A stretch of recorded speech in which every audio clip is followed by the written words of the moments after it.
청계천에서 용난다. 안녕하세요, 보건왕입니다. 청계천의 원래 이름은 개천이었다고 합니다. 오늘은 개발이 되기 전 청계천의 이야기입니다. 조선시대의 청계천은 북촌과 남촌의 경계였다고 합니다. 그 후 일제강점기에는 민족의 거리 종로와 외인들의 마을 혼마지의 경계선이었다고 하는데요. 이것은 곧 조선인들과 일본인들의 차별의 선이 되었다고 합니다. 이곳이 어디인지 상상이 되시나요? 지금으로부터 불과 50년 전 청계천의 모습입니다.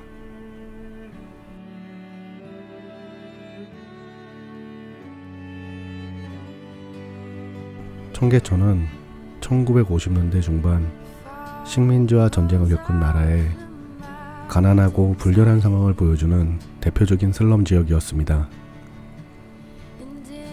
1960년 이후 산업화에 따른 인口현상으로 매년 50에서 70만 명의 인구가 도시로 유입되어 도시 빈민촌을 형성하게 되었으며 이때 청계천에 또 다른 판자촌이 형성되었다고 합니다. 이 시기 판자집들은 판자와 블록 등으로 벽과 담을 만들고 초가와 루핑으로 지붕을 이어 만들었다가 1970년대 이후 새마을 운동과 도시 재개발 사업으로 지붕은 기아와 슬레이트, 벽과 담은 시멘트로 보수 개량되었다고 합니다. 이곳 청계천 또한 사람들이 사는 곳이었습니다. 사람들이 살아가는 데 필요한 각종 생필품을 파는 상점부터 이발소, 우동을 파는 가게, 겨울 필수품인 연탄 가게, 그리고 길가의 포장마차까지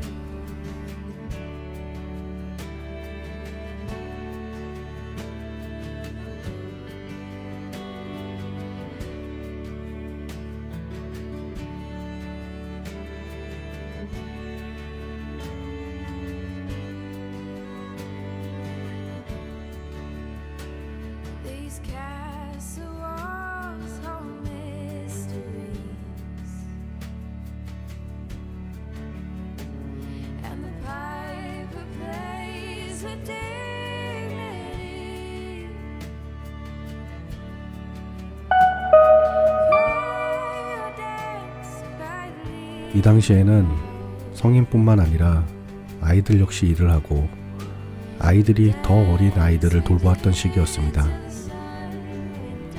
물론 이 당시 청계천에 살던 사람들은 가난하고 힘들었습니다. 물질적으로는 가난했지만 그렇다고 마음까지 가난했던 것은 아니었다고 생각됩니다. 하루를 힘들게 벌어 집에 돌아온 아버지, 어머니, 그리고 집안 청소를 해놓고 공부를 하는 아이들까지 이들에게는 힘들었지만 가난을 벗어나야겠다는 꿈도 그리고 희망도 있었다고 생각합니다. 누군가 이야기합니다.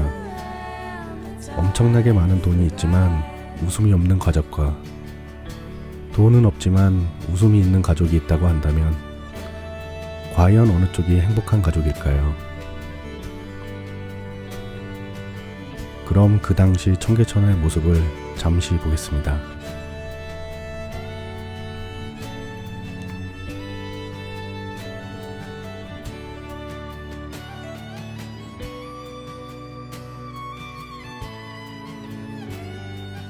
판자촌의 형성에 대해 조금 설명을 드리자면 우리나라 판자촌이 처음 형성된 것은 일제강점기의 토막민촌이라고 합니다. 수탈로 인해 터전을 잃고 먹고 살기 힘들어진 농촌 빈농들은 상공업과 교역이 활발한 서울로 모여들었습니다. 이들은 대개 사대문 밖이나 산중의 바위 위에 일실 형태의 초가집이나 토막집을 짓고 살았으며 토막은 허술한 음막을 의미하며 용두정, 제기정, 이촌정, 아현 등등의 토막민촌이 형성되었다고 합니다.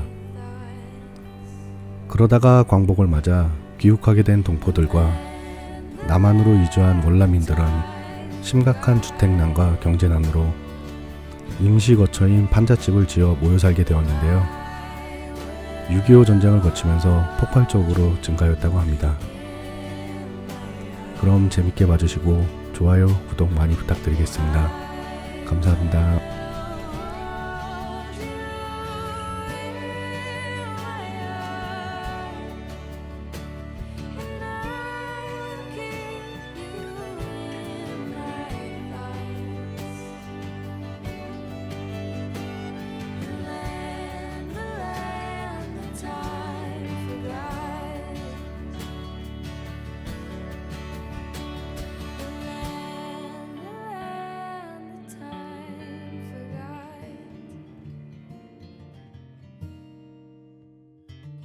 I had it all figured out,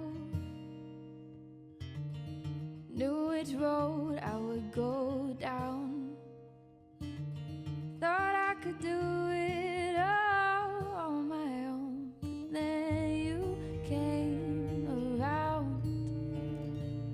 When fate has its way and things fall into place, oh,